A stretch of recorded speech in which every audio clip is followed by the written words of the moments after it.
Hi everyone! Yay! It's a sunny day and yes, I'm in front of London. Hi! তো আমাদের ticket কাটা আছে 11টায় show.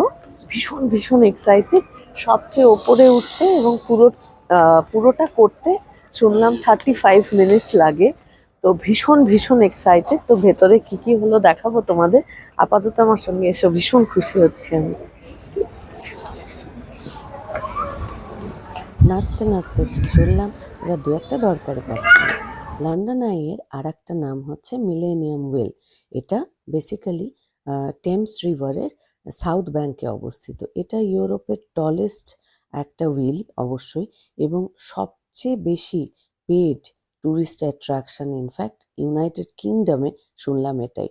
সারা বছরে প্রায় 3 মিলিয়ন ভিজিটার কিন্তু আসে। যাই হোক, উপর থেকে গোটা লন্ডনকে দেখার অভিজ্ঞতাটা সত্যিই একটা অনন্য অভিজ্ঞতা ছিল। পুরোটা ওপর থেকে তো যে কোনো জিনিসই দেখতে খুব ভালো লাগে, প্লাস কনস্ট্যান্ট একটা কমেন্ট্রি চলে যে কোন জায়গাটা উপর থেকে দেখছো তোমরা ইত্যাদি প্রভৃতি। এবং সত্যি কথা বলতে নিচ থেকে মনে হচ্ছিল ওরে বাবা 35 মিনিটস, কিন্তু উপরে যখন দেখতে শুরু করলাম তখন মনেই হলো না 35 মিনিটস কিভাবে কেটে গেল। প্লাস এই যে সবাইকে দেখছো ক্যাপসুলটার ভেতরে আছে, সবাই সবাই নিজেদের ছবি তুলতে ব্যস্ত ছিল। আমাদেরকে অনেকে রিকোয়েস্ট করলেন। তো ইট ওয়াজ আ ফ্যান্টাস্টিক এক্সপিরিয়েন্স। যাই হোক, এই জায়ান্ট হুইল থেকে নেমে আমরা যে হাঁটছি, একদম টেমসের পাশ দিয়ে হাঁটছিলাম, এবং এখানে আমরা খুব উঁচু উঁচু এই যে ট্রাফিক লাইটগুলো তোমরা দেখছো, ইনফ্যাক্ট লাইটগুলো তোমরা দেখছো, এগুলোও কিন্তু শুনছিলাম যে অনেক অনেক পুরনো, বহু পুরনো। আর এই টেমসের ধার দিয়ে হাঁটতে বলাই বাহুল্য কি যে অপূর্ব লাগছিল, এবং শিহরিত হচ্ছিলাম। Actually life gives you surprises. আমি কখনো ভাবিনি এরকম হবে। তো এই জায়গাটাকে বলে দ্য কুইন্স ওয়াক। এই ব্রিজের উপর দিয়ে আমরা হাঁটতে শুরু করলাম, ওপারে যাওয়ার ইচ্ছে। এবং সব মিলিয়ে এত সুন্দর ওয়েদার ছিল, এত ভালো লাগছিল যে বলার কথা নয়। ঠিক আমার পেছনে বিগ বেন। তো বিগ বেন আমি একটা জিনিস বলি, সেটা হচ্ছে এটা কিন্তু মোটেই আমি প্রথমবার দেখছি না, কারণ আমার কলকাতায় একটা বিগ বেন কিন্তু আছে, কিন্তু এরকম গর্জাস এটা তো এর আগে অবভিয়াসলি লন্ডনে আমি কখনো দেখিনি। তো বিগ বেনের একটা নিক নেম আছে, যেটা হচ্ছে great value of the great clock of Westminster, এবং এটাকে অবভিয়াসলি ক্লক টাওয়ারও বলা হয়। এটা প্যালেস অফ ওয়েস্টমিনিস্টার লন্ডনের একদম পাশে। এটা অরিজিনালি কিন্তু ক্লক টাওয়ার হিসাবেই পরিচিত ছিল, যেটাকে পরবর্তীকালে এলিজাবেথ টাওয়ার বলে রিনেম করা হয়। সালটা ছিল 2012, এবং এটা করা হয়েছিল basically diamond jubilee of Elizabeth 2, এটাকে মার্ক করার জন্যই কিন্তু এটার নাম করা হয়েছিল 2012-তে এলিজাবেথ টাওয়ার। এবং এই টাওয়ারে বা এই ক্লক, একটা যে ঘড়িটা আছে, সেটাতে একটা স্ট্রাইকিং ফিচার হচ্ছে এখানে কিন্তু 5টা বেল আছে। তো নাও দিস ইজ বিগ বেন। একদম কাছাকাছি চলে এসেছি আমরা, এবং এই জায়গাটা তোমাদের দেখাতে চাই। এই যে সবাই এখানে একটা তালা ঝোলাচ্ছে, এবং সেখানে আমার মনে হয় ইচ্ছে পূরণের একটা এটা চাবিকাঠি বলা যায়। তো আমরা তালা চাবি নিয়ে আসিনি, তাই জ্বালাচ্ছিও না, কিন্তু ভালো লাগছে দেখতে যে সবাই ইচ্ছে পূরণের জন্য মনে হচ্ছে যে এখানে সুন্দর তালা চাবি দিয়ে লক করে, and they are trying to write something on that I guess. তো নাইস ওয়ান। সুন্দর সবুজ ফিল্ডটা তোমরা দেখছো, এটা হচ্ছে পার্লামেন্ট স্কোয়ার। কারণ এই যে আমার বিগ বেনের ঠিক পাশে যে একটা গর্জাস হালকা হলুদ রঙের বিল্ডিং দেখা যাচ্ছে, এটা হচ্ছে পার্লামেন্ট হাউস। তো ঠিক তার পাশে আমি যেটা ঘুরে এলাম সেটা হচ্ছে ওয়েস্টমিনিস্টার অ্যাবে। এবং এখানে এই প্রথম যে মূর্তিটা হাত বার করে দেখছো, এটা হচ্ছে নেলসন ম্যান্ডেলার মূর্তি। এছাড়াও যেটা নিয়ে আমি ভীষণ এক্সাইটেড হচ্ছি, সেটা এই যে তোমাদেরকে দেখাই, মহাত্মা গান্ধীর মূর্তি। তো পাদদেশে আমার একটু বসার ইচ্ছে আছে, এই যে জুম করে দেখালাম মহাত্মা গান্ধীর মূর্তি, এটা পার্লামেন্ট স্কোয়ারে আছে। আর আমাদের ঠিক পেছনে একটা হোয়াইট বিল্ডিং আছে, যেটা সম্পর্কে সুকু আমাদেরকে একটু বলবে। কি বলবে বলো। আমাদের পেছনে যে হোয়াইট বিল্ডিংটা দেখা যাচ্ছে এটা basically Churchill second world war যখন হচ্ছিল তখন this was the war room.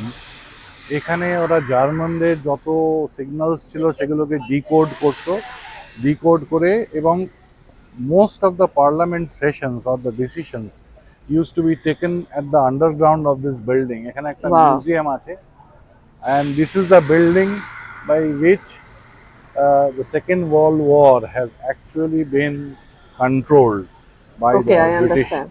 Okay, Parliament of the British Empire আচ্ছা। by the famous Winston Churchill যার মূর্তি ওইখানে দেওয়া আছে। বাহ বাহ, থ্যাংক ইউ থ্যাংক ইউ।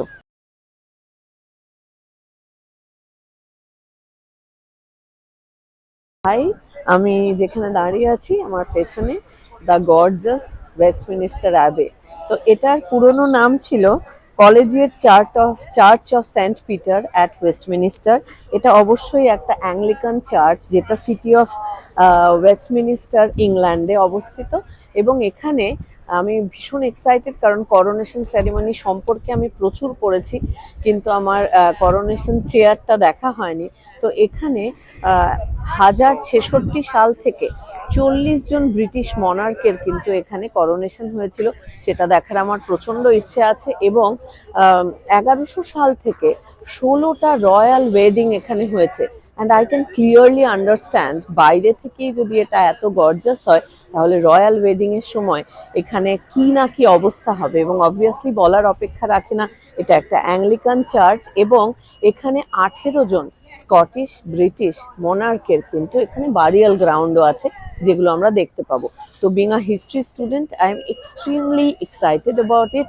প্রচন্ড উত্তেজনায় টকবক করে ফুটছি কারণ এত পড়েছি ওয়েস্টমিনিস্টার অ্যাবে সম্পর্কে। In fact history of Tudor and Stuart আমাদের কিন্তু যাদবপুরে মাস্টার ডিগ্রিতে সম্ভবত পড়ানো হতো। তো আমাদের প্রচুর পড়ানো হয়েছে টিউডার আর স্টুয়ার্ট কিংস সম্পর্কে। তাই আমি ভীষণ এক্সাইটেড ভেতরে গিয়ে কি কি দেখবো। চলে এসো ভেতরে, হয়তো অল্প অল্প ভিডিও করতে পারবো। তো আমার শিওরলি দেখানোর ইচ্ছে আছে তোমাদেরকে। Come with me.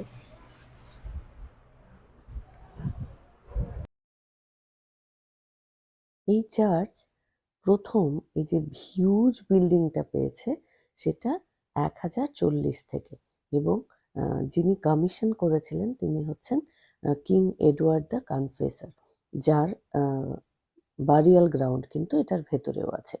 এবং মডার্ন ডে যে চার্চের কনস্ট্রাকশনটা তোমরা দেখছো এখন, সেটা 1245 থেকে শুরু হয় এবং অর্ডার দিয়েছিলেন হেনরি দ্য থার্ড। ইনফ্যাক্ট এই যে চার্চটা, এটার একটা গথিক আর্কিটেকচারাল স্টাইল আছে, দেখতেই পাচ্ছ তোমরা। এবং এটা 13th সেঞ্চুরি ফ্রেঞ্চ আর ইংলিশ স্টাইল এই দুটোকেই কিন্তু রিজেম্বল করে। এবং কিছু কিছু ক্ষেত্রে আমরা কিছু রোমান আর্কিটেকচারাল স্টাইলও দেখছি। এবং এই যে এত গর্জাস, সামনে না দেখলে বোঝা যায় না, এটা জাস্ট অসাধারণ ছিল। এবং আমার তো এরকম হিস্টোরিক্যাল জায়গায় এসেই কিছুটা প্রথমেই আমি একটু অস্ট্রাক হয়ে যাই, কান্নাকাটি করে ফেলি, but it was just fantastic. এই যে জায়গাটা দেখছো এটাই হচ্ছে সেই করোনেশনের জায়গা। এবং এই যে গোল্ডেন পেছনে জিনিসটা তোমরা দেখলে, ঠিক তার সামনে চেয়ারটা রেখে কিন্তু করোনেশন হয়। ওপরের যে সিলিংটা তোমরা দেখছো, পাথরের কার্ভিং, বিশ্বাস হয় না দেখে যে পাথরের, মনে হয় কেমন কাপড় ঝুলছে, একদম অসম্ভব ভালো ছিল। অ্যাকচুয়ালি ওয়েস্টমিনিস্টার অ্যাবে এতটাই গর্জাস যে না দেখলে বিশ্বাস হয় না। এই যে গ্লাস পেন্টিংগুলো, ইট ওয়াজ অসাম। এবং এখানে একটা পোয়েটস কর্নার আছে, এক্ষুনি তোমরা দেখতে পাবে। এবং এখানে কিন্তু প্রচুর poets, actors, musician, scientist, military leaders, এই যে এটাই হচ্ছে পোয়েটস কর্নার, এরকম অনেকের কিন্তু বারিয়াল সাইট আছে। ইট ওয়াজ জাস্ট ফ্যান্টাস্টিক।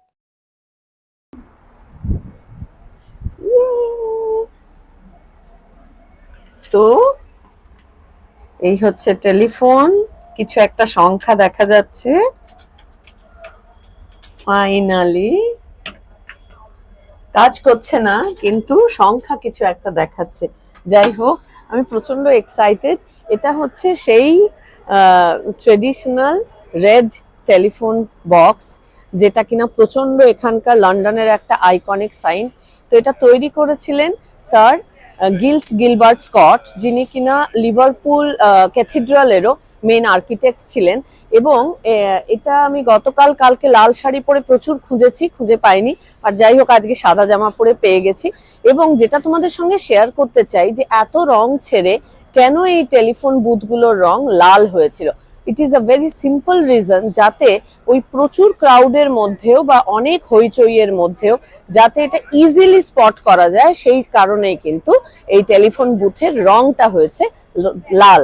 তো finally I am extremely excited about ইট, যে আমি ফাইনালি লাল টেলিফোন বুথের ভেতরে ঢুকে ফোনে ডায়াল করে কথা বললাম, এবং সবচেয়ে ইম্পর্টেন্ট তোমাদেরকেও দেখাতে পারলাম। আশা করছি তোমাদের ভালো লেগেছে। দাঁড়িয়ে আছি আমার পেছনে, এটা হচ্ছে 10 ডাউনিং স্ট্রিট, যেটা কলোকিয়াল ভাবে নাম্বার 10 বলা হয়। তো এটা অবভিয়াসলি অফিস আর residence of Prime Minister of United Kingdom. ভীষণ হাইলি সিকিউরড প্লেস। সিকিউরিটি দেখাই যাচ্ছে না, তো আমরা সবাই যে গার্ড তোমরা পেছনে দেখতে পাচ্ছ, তো জাস্ট দাঁড়িয়ে আছি আমরা কিছুক্ষণ ধরে, যে যদি কাউকে কিছু দেখা যায়। আই এম শিওর দেখা যাবে না, কিন্তু আমি তোমাদেরকে একটু জাস্ট দেখালাম। এটাই হচ্ছে সেই বিখ্যাত 10 ডাউনিং স্ট্রিট। অ্যাকচুয়ালি লন্ডনের এই জায়গাটায় প্রচুর কিছু দেখার আছে। এই যে জায়গার মাঝখান দিয়ে আমি হাঁটছি, এটা ওয়ার রুমস। তো আমরা ঢুকতে পারিনি সেদিন, কিন্তু এই জায়গাটা সম্পর্কে আমরা জানতাম, তাই একবার ঘুরে দেখলাম। তো আমি একটা জিনিস লক্ষ্য করছিলাম, লন্ডন কিন্তু ভীষণ সুন্দর একটা জায়গা, এবং প্রত্যেকটা আমি এই লাস্ট 2-3 দিনে যত শহরের মধ্যে হেঁটে হেঁটে ঘুরলাম, প্রতিটা বিল্ডিং, সেটা পুরনো হোক নতুন হোক, ভীষণ বিউটিফুলি মেনটেন্ড। এবং প্রচুর পুরনো বিল্ডিং তো আছেই বলাই বাহুল্য, কিন্তু নতুন যে কনস্ট্রাকশনগুলো হয়েছে সেগুলোও কিন্তু পুরনো স্টাইলেই করার চেষ্টা করা হয়েছে, যাতে ব্যাপারটা একরকম দেখতে লাগে। যে সুন্দর জায়গাটা তোমরা দেখতে পাচ্ছ, এটার নাম হচ্ছে ট্রাফালগার স্কোয়ার। এটা হচ্ছে একটা ট্রাফালগার থিয়েটার, দেখতে পাচ্ছ তোমরা।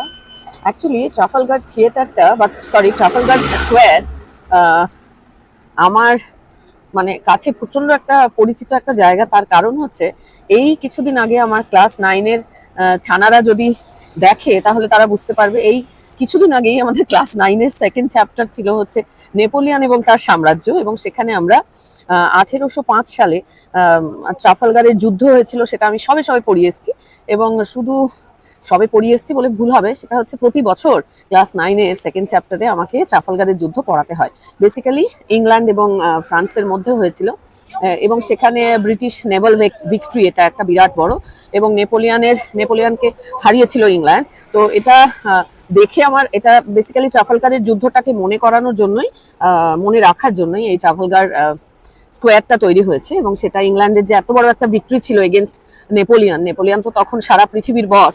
তো সেটার জন্যই বেসিক্যালি এই ট্রাফালগার স্কোয়ারটা তৈরি করা হয়েছে। এবং আমার দেখেও খুব ভালো লাগছে, কারণ সারাক্ষণ যেটা পড়াতে হয় ট্রাফালগারের যুদ্ধ, তো সেটার মাঝখানে এরকম একটা জায়গায়, সত্যি যেখানে ইংল্যান্ড এবং ফ্রান্সের যুদ্ধ হয়েছিল এবং ইংল্যান্ড জিতে গেছিল, এইটা পড়াতে হয়। তো তার স্মৃতির উদ্দেশ্যে, তাদের ভিক্টরিটাকে মনে রাখার জন্য এই যে এটা বানানো হয়েছে। এটা আমার অ্যাকচুয়ালি এসে এবং চারদিকটা দেখে, খুব সুন্দর ওয়েদার, তোমরা দেখতেই পাচ্ছ, এই যে চারদিকে ক্যামেরা ঘুরিয়ে আমি দেখাচ্ছি। তো ভীষণ ভালো লাগছে। চেনা জায়গা মানে মনে হচ্ছে যেন আমি ট্রাফালগারের যুদ্ধের সময় ছিলাম, ব্যাপারটা তা নয়, কিন্তু প্রতি বছর পড়ালে যেরকম হয় আর কি। তো ভালো লাগছে এখানে এসে।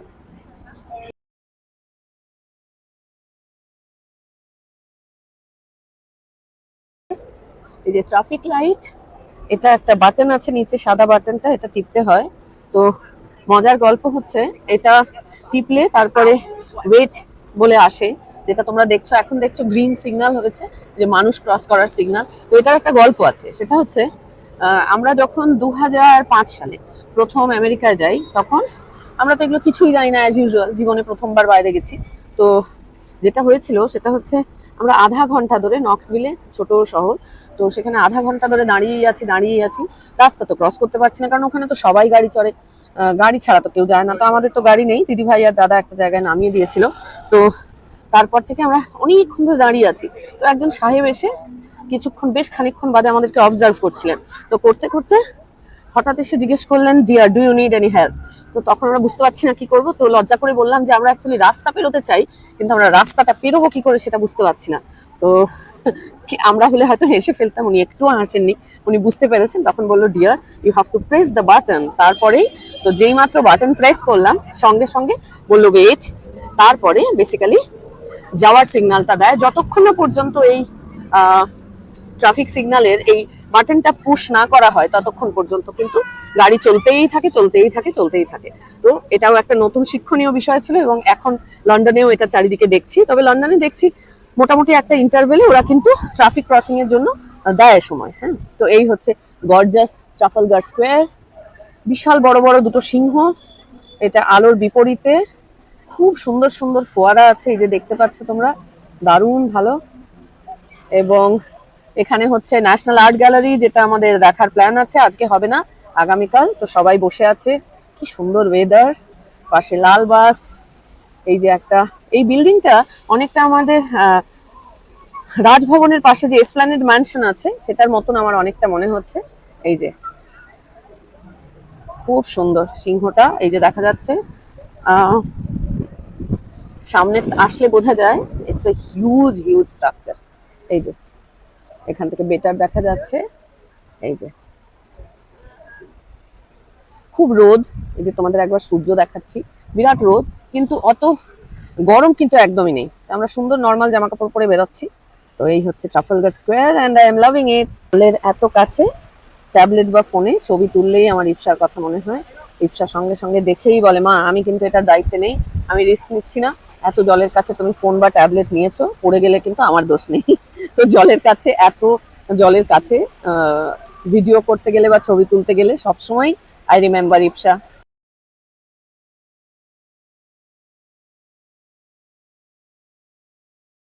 আমাদের এর পরের ডেস্টিনেশন ছিল রিভার ক্রুজ, টেমস নদীর ওপরে। এই যে দেখছো টাওয়ার মিলেনিয়াম পিয়ার, এটা দিয়ে আমরা ছুটতে ছুটতে ইনফ্যাক্ট যাচ্ছিলাম, কারণ we were really really late. তো বুঝতে পারছিলাম না ফাইনালি ফেরিটা ধরতে পারবো কি। অ্যাকচুয়ালি আমাদের দৌড়তে হচ্ছে, সুকু ইজ রানিং, আমার পক্ষে মুশকিল, স্টিল আই এম ট্রাইং। তো আমাদেরকে দেখেছে ওনারা, আশা করছি দাঁড়াবে। তো এটা জাস্ট ছাড়ার আগের মুহূর্তে, এটা হচ্ছে ক্রুজের ভেতরে। সুকু ইজ ভেরি হ্যাপি, কারণ প্রচুর দৌড়ে ফাইনালি ক্রুজ ধরা গেছে। তো এটা হচ্ছে ইনার ডেক, এরকম ভেতরে খাবার জায়গা টায়গা আছে। আমরা যদিও ফিশ অ্যান্ড চিপস খেয়ে ফুল, তাই আমাদের খাবার প্ল্যান নেই। আমরা এবার ওপরে ওঠার রাস্তাটা দেখবো। আমার আর শুকুর যে কোনো বেড়াতে জায়গায় যাওয়ার আগে একটু বই টই পড়ার অভ্যেস আছে। তো আমি মনে করতে পারছি না, কোথাও একটা শুনেছিলাম যে টেমসের ওপরে রিভার ক্রুজ ইজ আননেসেসারি, কোনো মানেই হয় না, এমন কিছু লাগে না। কিন্তু আমার এক্সপিরিয়েন্স একদম সেটা বলে না। আর আমাদের যেটা আর একটা খুব ভালো সৌভাগ্য বলবো, এই যে বিল্ডিংগুলোর ওপরে হলুদ আলো দেখছো না, সানসেটের সময় অ্যাকচুয়ালি সূর্য ছিল এবং পুরো হলুদ আলো হয়ে গেছিল চারিদিকে। ভীষণ ভীষণ ভালো লেগেছিল। এবং এই যে চারিদিকে সিগাল ঘুরছে, সিটি ক্রুজ, সব মিলিয়ে ইট ওয়াজ আ ফ্যান্টাস্টিক এক্সপিরিয়েন্স। কখনো যদি তোমাদের আসার সৌভাগ্য হয় তাহলে অবশ্যই রিভার ক্রুজটা করতে একদম ভুলো না, ভীষণ ভালো লাগবে আমি নিশ্চিত। এরপর আমাদের খিদে পেয়েছিল, তো খাওয়ার পালা। তো আমি একটা 1862 সালে তৈরি রেস্টুরেন্টে আমি বসে আছি, দ্য ক্লারেন্স। ভীষণ এক্সাইটেড হচ্ছি, থ্যাঙ্কস টু সুকু। খুব ভালো, এটা ট্রাফালগার স্কোয়ারের একদম পাশে, একদম সেন্ট্রালি লোকেটেড। তো আমি যেটা নিয়েছি প্রথমেই হচ্ছে লন্ডনের ফেমাস ফিশ অ্যান্ড চিপস। এখানে একটা বড় ফিশ, নিচে চিপস আর দুটো ডিপ দেখা যাচ্ছে। সঙ্গে আমার একটা, এই যে এটা হচ্ছে প্যাশন ফ্রুট মার্টিনি, ওপরে একটা প্যাশন ফ্রুট দেখা যাচ্ছে। সঙ্গে এটা হচ্ছে প্রোসেকো, এবং সুকু একটা বিয়ার নিয়েছে, আমার কোনো আইডিয়া নেই কি বিয়ার। আর যাই হোক, সারাদিন এই অঞ্চলটায় প্রচুর ঘোরাঘুরি হয়েছে, এবং এই রেস্টুরেন্টটার অ্যাম্বিয়েন্সটা এত ভালো, জাস্ট লাভিং ইট। তো সারাদিন প্রচুর ঘোরাঘুরির পরে এখন এখানে খেতে বসে, এবং এত ইয়াম খাবার দেখে আমি এখন খাবার এবং খাবারের ইচ্ছা, খিদে এবং সবচেয়ে বড় কথা লোভ, কোনোটাই সামলাতে পারছি না। তাই আর নো মোর বক, এবার খাবার টাইম। তো এটা হচ্ছে ফেমাস ফিশ অ্যান্ড চিপস, বেশ মোটকা, তোমরা মনে হয় দেখতে পাচ্ছ, বিরাট মোটকা, আর আমি খেয়ে দেখেছি দারুণ খেতে। সঙ্গে যেগুলো দিয়েছে, আচ্ছা এটা একটা লেমন, ঠিক লেবু নয়, আবার ঠিক কমলা লেবুও নয়, কি নাম আমি তো জানি না, মুসাম্বি টাইপের অনেকটা। তো এটা একটু গ্রিল করা আছে, এটাতে আমি একটু রসটা চেপে দিলাম, আর দিতে খুব ভালো লাগছে। এটা গেল। এটা আমাদের যেটা পরিচিত টার্টার সস, ঠিক টার্টার সস নয়, কিন্তু কিছু এরকম একটা, ভেতরে অনেক হার্ড, একটু পেঁয়াজ কুচি দেখা যাচ্ছে। আহ, এটা হচ্ছে দ্য ফেমাস চিপস, ইয়াম খেতে। এটা একটা কড়াইশুঁটি দিয়ে ম্যাশ করা কিছু একটা হবে, আমি ভুল বলতে পারি, কিন্তু খেয়ে আমার সেরকমই মনে হচ্ছে। এটা সুকু বলল আনারসের চাটনির মতন, মোটে আনারসের চাটনির মতন নয়। তো আমি ভাবলাম ডিজন মাস্টার্ড হতে পারে কিনা, জ্ঞান অবধি যেটুকু হয় দেখলাম না, সেটাও নয়। তো এটা অনেকটা জানি না, আমাদের একটু ইন্ডিয়ান কারির মতন খেতে, তো জানি না, বাট ইটস টেস্টি। আর প্যাশন ফ্রুট মার্টিনিটা, ইট ইজ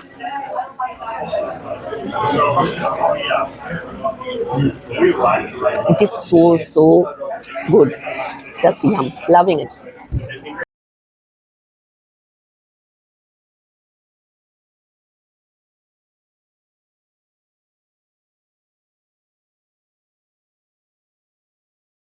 আজকে গেছো দিদি ব্লগ এখানেই শেষ হচ্ছে। আমার পেছনে একটা বিরাট গর্জাস বিল্ডিং তোমরা দেখতে পাচ্ছ, এটা পার্লামেন্ট হাউস, আর ঠিক তার পাশে বিগ বেন। বিগ বেন এখন ভীষণ গর্জাস লাগছে বিকজ আলো জ্বলছে, তো চারিদিকটা এটা ভীষণ একটা লাইভলি একটা জায়গা। আর আমার ঠিক পাশে বাইসাইকেল লেন, সো বাইসাইকেল চালিয়ে যাচ্ছে। ঠিক পেছনে হয়তো তোমরা শুনতে পাচ্ছ বিরাট জোরে মিউজিক বাজছে, এবং কিছু লোকজন প্রচুর নাচানাচি করার চেষ্টা করছে। এখানে ক্যারামেলাইজড রোস্টেড পিনাটস আর আমন্ড বিক্রি হচ্ছে। তো সবাই, আমি শুনেছি যে London is a very full of life kind of a city, তো it is really like that. তো এখন প্রায় ঘড়িতে সন্ধে 7:20 বাজে, এখনো আলো আছে। তো আজকের মতন আমার গেছো দিদির ব্লগ এখানেই শেষ হচ্ছে। তো এখন আমাদের বাস স্টেশনে যেতে হবে, এখনো দেখাচ্ছে 9 মিনিট হাঁটা। তো আমি এবার বাসে যাব এবং ফিরে আজকে এয়ারবিএনবিতে ফিরবো। এত ভালো, সারাদিন ঘোরাঘুরি হচ্ছে, প্রচুর হাঁটতে হয়, কিন্তু তারপরেও I am not feeling tired at all. So আবার নেক্সট ব্লগে দেখা হবে, ততক্ষণের জন্য বাই বাই এভরিওয়ান।